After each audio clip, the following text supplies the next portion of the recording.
Assalamualaikum warahmatullahi wabarakatuh. Saya Nur Basuki dari BPSDM Provinsi DKI Jakarta. Kita berjumpa lagi pada sesi pembelajaran tentang aksi perubahan kinerja pelayanan publik. Topik bahasan kali ini adalah merancang aksi perubahan. Bagaimana langkah-langkah menyusunnya? Simak video berikut ini.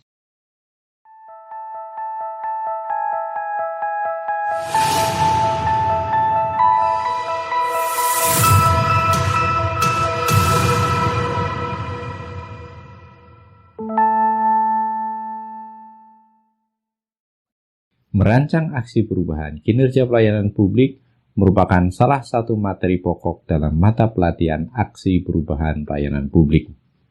Indikator hasil belajar untuk materi ini adalah peserta dapat menjelaskan pembelajaran merancang aksi perubahan kinerja pelayanan publik. Untuk pembelajaran materi ini, peserta akan memadukan hasil-hasil belajar dari semua agenda pembelajaran pada pelatihan ini. Contoh, kinerja pelayanan yang akan diubah dan perubahan apa yang akan dilakukan merupakan hasil belajar dari agenda kedua. Sedangkan bagaimana aksi perubahan dilaksanakan merupakan hasil belajar dari agenda ketiga. Sebelum menyusun rencana aksi perubahan, sebaiknya peserta mengetahui kriteria-kriteria rencana aksi yang baik. Dalam pembelajaran materi pokok konsepsi pembelajaran aksi perubahan, peserta mendapatkan penjelasan tentang indikator-indikator penilaian atas rencana aksi perubahan. Ada 4 indikator penilaian, yaitu 1. Ketepatan aksi perubahan, 2. Terobosan inovatif, 3. Tahapan rencana perubahan dan pengendalian mutu pekerjaan, dan terakhir 4. Kejelasan peta dan pemanfaatan sumber daya organisasi.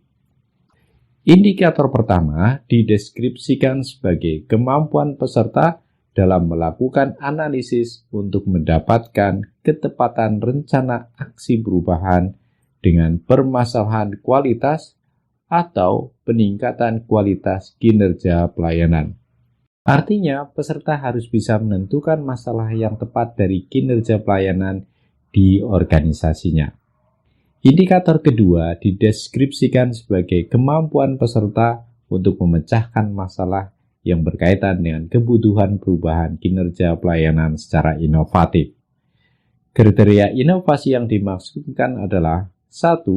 Perubahan memberi nilai tambah bagi organisasi dan stakeholder. Nilai tambah merujuk pada fungsi dari sebuah produk atau layanan yang melebihi harapan masyarakat. 2. Perubahan memiliki unsur kebaharuan. Artinya, perubahan yang dilakukan peserta memiliki hal yang baru, baik dari sisi input, proses, maupun output. 3. Perubahan bisa direplikasi. Artinya, perubahan yang dilakukan peserta bisa diperbanyak baik volume maupun cakupannya atau bisa ditiru di bidang lain. 4. Perubahan dapat diterapkan secara berkelanjutan. Artinya, perubahan yang dilakukan peserta bisa dilakukan secara terus-menerus. 5. Perubahan sesuai dengan nilai-nilai organisasi. Artinya, perubahan yang dilakukan sesuai dengan hal-hal baik yang menjadi budaya organisasi peserta. Indikator ketiga dideskripsikan sebagai kemampuan peserta untuk mengaitkan antara tahapan rencana aksi perubahan dan pengendalian mutu pekerjaan agar hasil sesuai yang diharapkan. Artinya, perubahan yang diharapkan bisa dicapai pada tahapan yang direncanakan dengan mutu yang juga sesuai dengan rencana.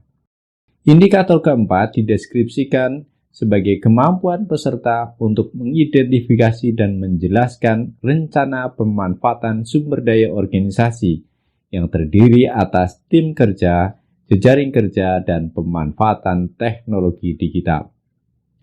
Selain indikator-indikator penilaian, peserta juga harus mengetahui sistematika dari penulisan rencana aksi perubahan.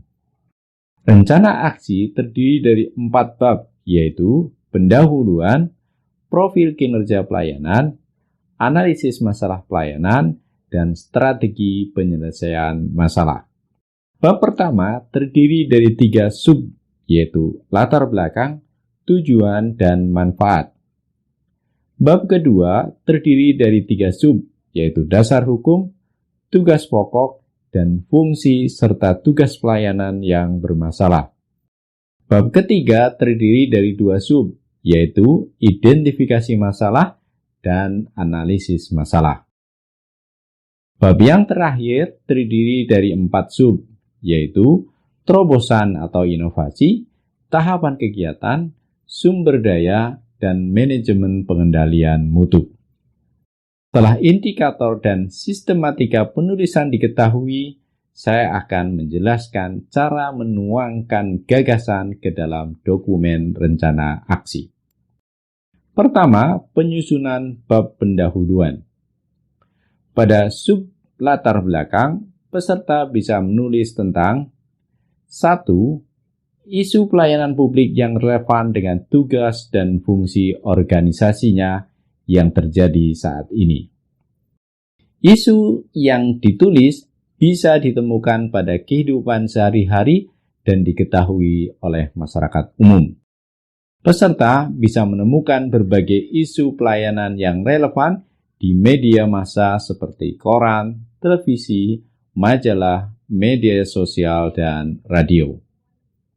Atau peserta juga bisa menemukannya pada laporan-laporan resmi yang dibuat oleh pemerintah. 2. Tinjauan dari berbagai sisi atas isu pelayanan yang dipilih. Sebuah isu pelayanan publik bisa ditinjau dari berbagai sisi. Kita bisa memetakan sisi-sisi dari sebuah pelayanan seperti aspek manusia, alat, perangkat lunak, input, proses, output, dan sebagainya. 3. Tentukan satu sisi yang akan menjadi topik utama aksi perubahan. Penentuan topik utama dari aksi perubahan merupakan titik yang penting. Di sini, peserta diminta menentukan inti dari perubahan yang akan dilakukan. Pada bagian ini, apa yang akan dilakukan oleh peserta sudah bisa tergambar. Apakah perubahan yang dilakukan pada aspek manusia, alat, perangkat lunak, input, proses, output, atau yang lainnya? Pada sub tujuan, peserta bisa menuliskan apa yang menjadi tujuan dari rencana aksi perubahan. Tujuan perubahan harus konsisten dengan topik utama aksi perubahan yang ditulis pada sub latar belakang. Misal, pada sub latar belakang, peserta menentukan topik utama tentang proses pelayanan. Maka, tujuan dari rencana perubahannya tentu berkaitan dengan proses pelayanan itu. Pada sub manfaat, peserta bisa menuliskan manfaat, outcome dari aksi perubahan. Pada sub ini, peserta menuliskan manfaat dari perubahan yang akan dikerjakan. Bila pada tujuan, peserta akan merubah proses sebuah pelayanan, maka peserta diminta menjelaskan apa manfaat yang diperoleh dari perubahan itu. Baik manfaat untuk peserta, organisasi, maupun masyarakat atau pemangku kepentingan. Kedua, penyusunan bab profil kinerja pelayanan. Pada sub dasar hukum, peserta bisa menuliskan tentang dasar hukum pembentukan satuan kerja atau unit kerja di mana peserta bertugas. Dasar hukum ditulis sesuai dengan tata urutan perundang-undangan. Pada sub tugas pokok dan fungsi, peserta bisa menulis uraian tentang tugas dan fungsi-fungsi dari satuan kerja atau unit kerja sesuai dengan peraturan gubernur tentang organisasi dan tata kerja. Pada sub tugas yang bermasalah, peserta menuliskan salah satu tugas yang akan ditingkatkan kinerjanya. Pada sub ini, peserta bisa menjelaskan keterkaitan antara isu pelayanan publik dengan tugas dan fungsi organisasi. Ketiga, penyusunan bab analisis masalah tugas. Pada sub identifikasi masalah, peserta menulis masalah-masalah yang ditemukan dalam pelaksanaan tugas satuan kerja atau unit kerjanya.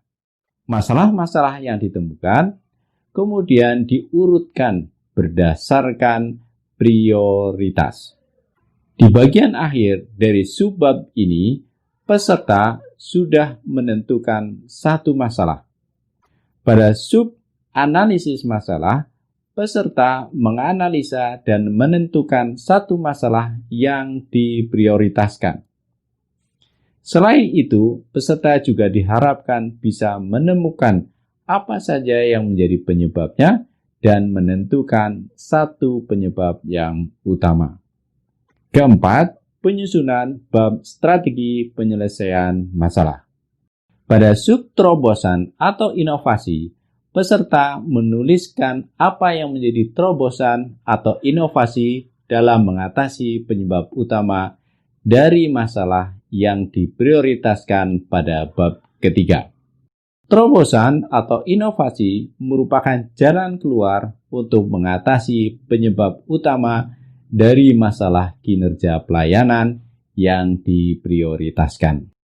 Pada sub tahapan, peserta menulis 3 tahapan, yaitu jangka pendek, jangka menengah, dan jangka panjang.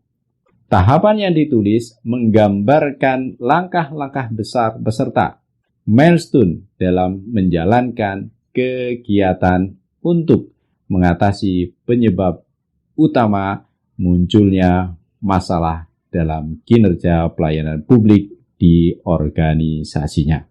Penulisan jangka waktu ASI perubahan disertai output dari setiap tahapan. Selain itu, tahapan juga diuraikan berdasarkan kurun waktu pelaksanaan kegiatan.